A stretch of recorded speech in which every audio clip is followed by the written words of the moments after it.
would travel up the wall and go across the ceiling, and how it would leave pockets where the air wasn't getting to it. And then we did that 2 or 3 times. Then that was enough. I think we ran out of breathing equipment at that time. But that was the only structure that I was involved. It was an old house. Mm-hmm. And we never burned it down. We just used it for training purpose. And then later on, after we were done, they demolished it.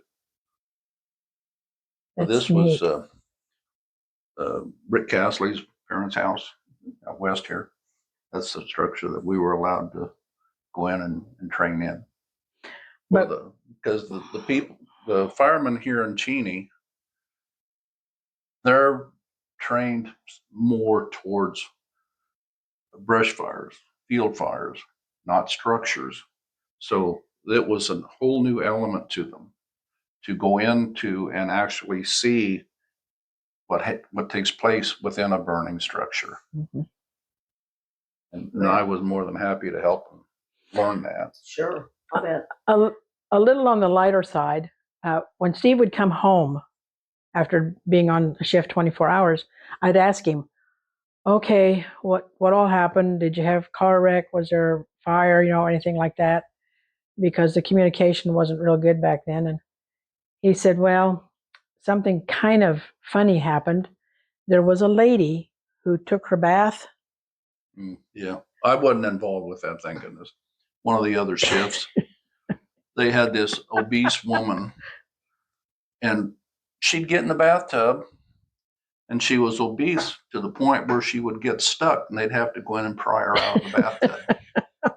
And the poor lady, I think Steve told me that the fireman said she had a little bitty husband, and he couldn't get her out, and she would suck to the tub.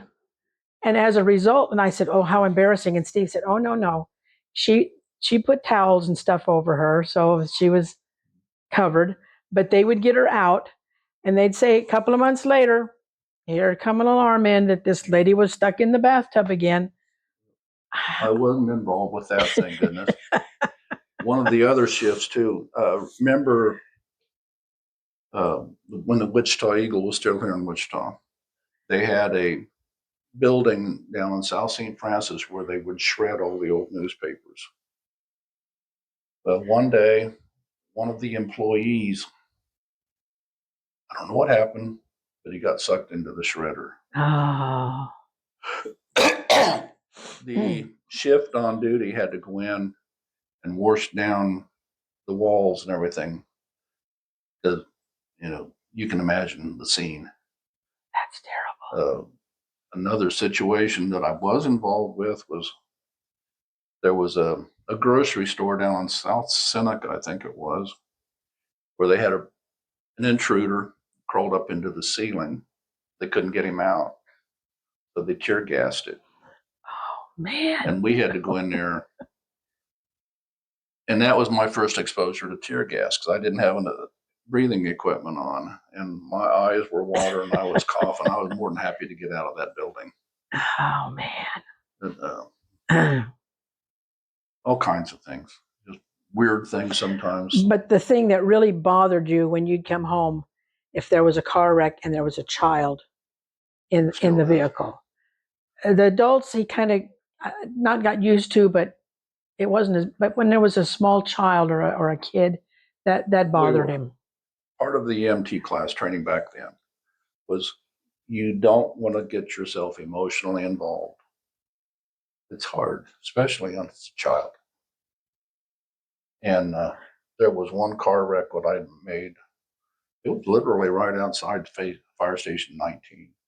The drunk driver hit this car broadside, cut it in half. And there was a little 8 or 9-year-old girl in the back seat. And we worked on her clear up to the hospital, CPR, ventilation, mouth-to-mouth resuscitation, all those things. We couldn't keep her going. She eventually died. So that bothered him, which I can see. Yeah. No, probably still does. It's a memory. Yeah. when you have to think So- about it. Yes. There's a lot I don't talk about. There's nothing that I'm not afraid to talk about. It hurts, but that's the way it is. Over the years, I've kind of blocked it out. And our sons never wanted to become firefighters, did they, Steve? Well, my dad always thought I was crazy because I was going in when everybody else was running out. Yeah. So he didn't really want you to be a firefighter.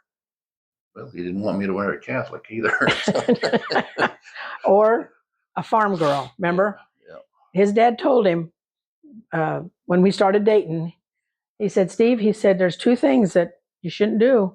What's that, Dad? He said, you shouldn't never marry a Catholic and don't ever marry a farm girl. Now, I don't know if he gave you reasons for those, except a farm girl probably works all the time, she'll never quit working. But he went against him on both of them. I was both. I was a farm girl, I was a Catholic. And his dad and me got along great. Yeah. I mean, Well, remember too, times were not like they are now. When I hired on to the fire department in Wichita, I was working on average 72 hours a week for $450 a month. That's you can't get away with that today. And we didn't have the equipment and or knowledge today. We don't have the same type of training because we didn't have not only the capability, the equipment, and or the knowledge back then. so as a result, when he wasn't at the fire station, he had a part-time job. And pretty soon it was 2 part-time jobs. One day we sat and counted, he had 4 part-time jobs plus being a firefighter. But not all at the same time. But, well, no, not at the same time. But I'm like, this is crazy. I've probably done everything but be a chef.